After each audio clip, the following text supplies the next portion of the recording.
January 31st, 2026. The US Department of Justice releases 3 million Epstein documents, and one name appears more than 1,000 times. Not a billionaire and not a politician, but a future queen, Crown Princess Mette Marit of Norway. What is in those emails destroys everything she has claimed for years. In one email she writes, "You tickle my brain," to a convicted child abuser. In another email she jokes, "Paris is good for adultery." She even asks, "Is it inappropriate if I suggest photos of naked women as wallpaper for my 15-year-old son?" This is not just one mistake. This is years of lies, and tomorrow her son stands trial on 4 counts of rape.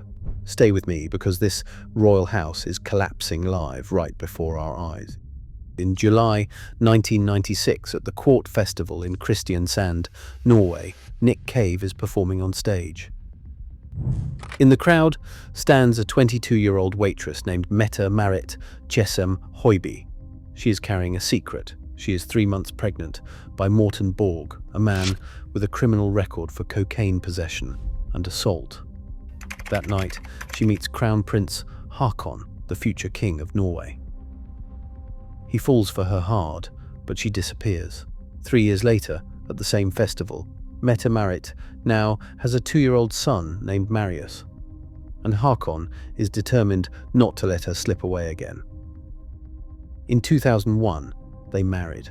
A waitress with a child by a convicted criminal became a princess in a perfect fairy tale, and Norway celebrated. But what nobody knew was that the past of Marius's father was not just a coincidence. It was a warning sign.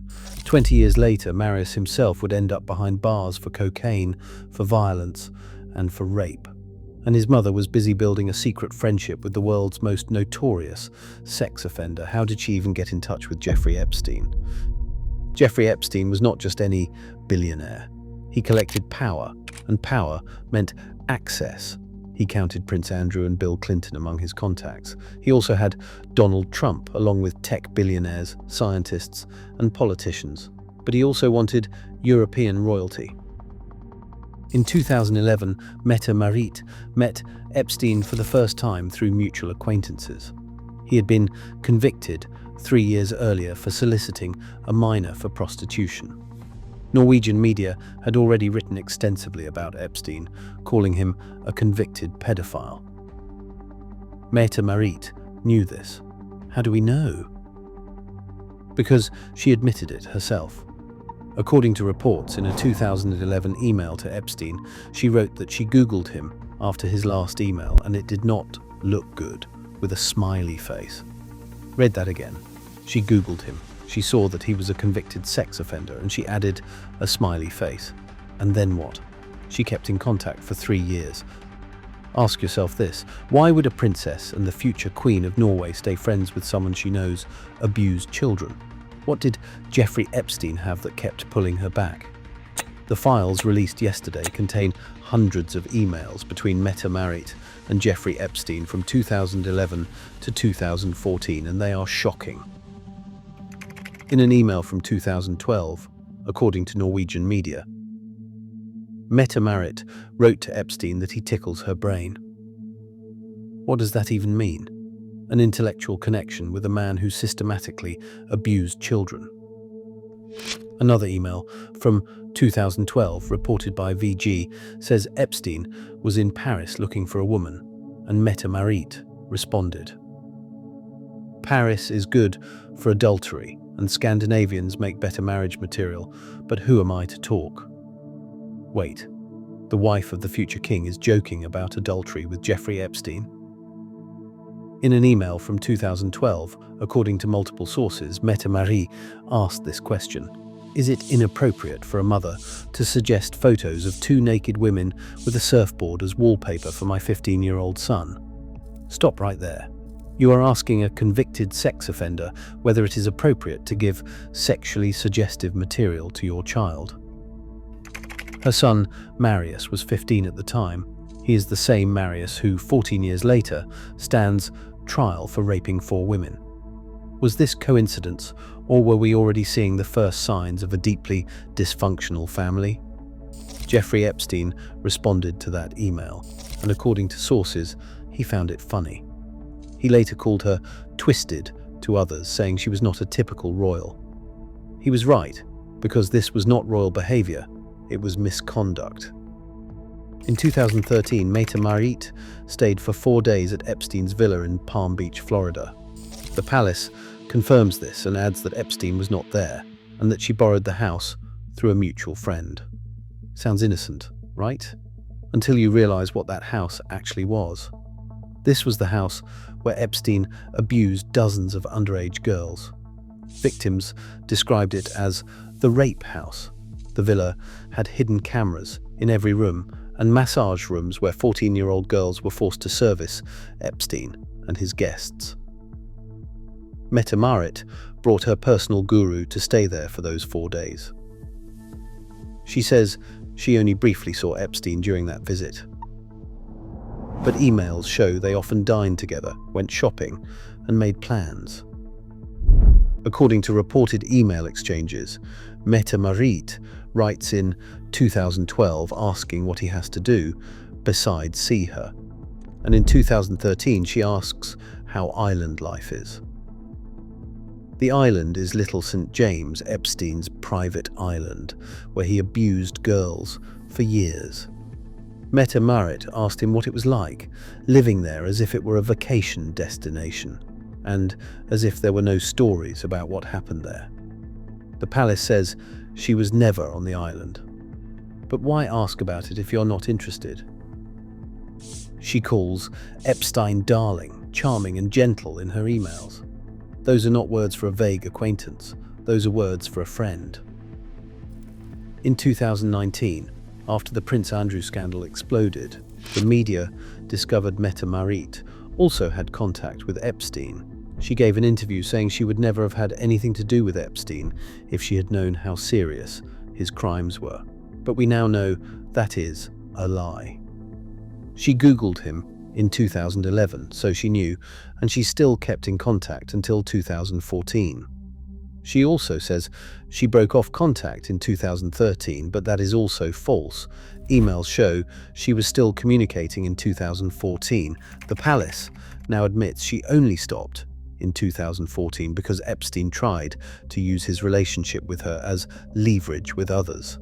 She did not stop because he was a monster. She stopped because he was using her. Trond Noren Isaksen, a royal historian, says Mette Marit gave Epstein royal legitimacy. She helped him polish his image after his conviction. That is exactly what Epstein wanted, royals in his network, so he could claim even a princess thinks he is normal. How many young women ended up in his web because of this? How many victims thought if a princess trusts him, it cannot be that bad? And then there is Marius. Tomorrow, February 3rd, 2026, he stands trial in Oslo on 38 charges. Those charges include 4 counts of rape. 1 count alleges intercourse, the other counts allege sexual acts when the victims were unconscious and could not resist. He is also accused of assaulting 3 ex-girlfriends. The indictment alleges he beat and kicked them, held one in a chokehold and filmed their genitals without consent. Prosecutors say he made death threats and assaulted a police officer. He is also charged with transporting 3.5 kilograms of marijuana and violating contact bans. If found guilty, he faces 16 years in prison. He denies the rapes but has admitted he became violent under the influence of alcohol and cocaine. He says he struggled with drug addiction and mental health problems for a long time. One of his victims, Rebecca Helberg Arntzen, ended up in the hospital after his attack. On recordings leaked to the press, you can hear Marius describing the incident as a little tap on the back. A little tap for something that put someone in the hospital. This is the son Mette Marit raised, and the son she asked whether photos of naked women were appropriate as wallpaper for his teenage room. This is the son whose biological father already had a criminal record for violence and drugs. Norwegian media calls this the biggest scandal in 120 years of the Norwegian monarchy. And it is all coming together this week, live, Her son is on trial for rape, and her own Epstein connections are revealed while her lies are exposed. Can a future queen survive this? On February the 1st, 2026, Norwegian Prime Minister Jonas Gahr Støre did something unprecedented. He publicly attacked the Crown Princess. I share the opinion that Mette Marit has shown a lack of judgment. A Prime Minister criticizing a member of the royal family openly almost never happens, but the pressure is too great. Kjetil B. Alstadheim, the political editor of Aftenposten, says the question is whether Mette Marit can still be part of the royal house. Sociologist Trond Blindheim adds that this undermines trust in the monarchy. People are asking what the king knew and what the palace knew, and why nothing was done. Those questions are legitimate. King Harold, who is the step-grandfather of Marius, only said last week that the matter is now in the hands of the court. He said, "Our thoughts are with everyone affected." There was no condemnation of Marius and no distancing from the behaviour of Mette Marit. But sympathy for who? For the victims or for the family that failed them? Crown Prince Haakon and Mette Marit are not coming to the trial because they are staying away. Mette Marit is going on a private trip during the 7 weeks her son stands trial. Running away, hiding and denying is the royal pattern we have seen so many times before. Here is what nobody says out loud, but everyone is thinking. According to reported emails, did Mette Marit help Jeffrey Epstein contact young women? The files show she introduced him to Scandinavian women, that she asked about his efforts to meet women in Paris, and that she joked about his dating life. In one email, Epstein writes to his associate, Boris Nikolic, that Mette is a mess. According to sources, Nikolic responds by asking what happened and if she is going to carry his child. Read that again. Epstein's own people were joking about Mette Marit and pregnancy. Why? How intimate was this relationship? Mette Marit has an incurable lung disease called pulmonary fibrosis. She may soon need a lung transplant, which is a life-threatening operation only used as a last resort. Some online speculation suggests this is the result of stress and of secrets weighing too heavily. These are unproven theories, but they show how great the distrust has become. People are asking these questions, and the palace gives no answers. She has apologized, saying yesterday that it is simply embarrassing. Embarrassing? Your son's 4 rape victims find this more than embarrassing. Epstein's dozens of victims find this more than embarrassing. This is not embarrassing because this is complicity in a system that protected monsters. Tomorrow, the trial begins, and it will last 7 weeks until March 19th. The world will be watching, and the media will record every detail while the victims testify. And Mette Marit? She will not be there because she is hiding. But this is bigger than one trial because this is about a system. Andrew lost everything, including his titles, his home, and his name as prince. What will Norway do with Mette Marit? She is the future queen. When Haakon becomes king, she becomes queen. Unless the Norwegian people say enough. The Prime Minister has already spoken and the media is attacking while historians are questioning.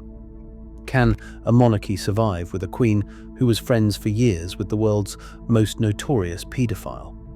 With a queen whose son stands trial for rape? With a queen who repeatedly lied about what she knew? Andrew had to fall, not because he wanted to, but because he had to. Now it is Mette Marit's turn. And if Norway lets this pass, if they let her stay, then they are sending a message to every powerful figure in the world. You can be friends with monsters, and you can lie about what you knew, and you can escape your responsibility as long as you wear a crown. Is that the world you want to live in? Tomorrow begins the trial of the century. Subscribe to this channel so you get every update, and share this video before it gets censored. Let me know in the comments if Mette Marit should resign as Crown Princess. Because this is what we do. We pull back the crown without the fairy tale. We form and we show what happens behind palace walls. We do not stop until the truth comes out. The Norwegian crown is on fire, and we are going to watch whether it survives. See you in the next update.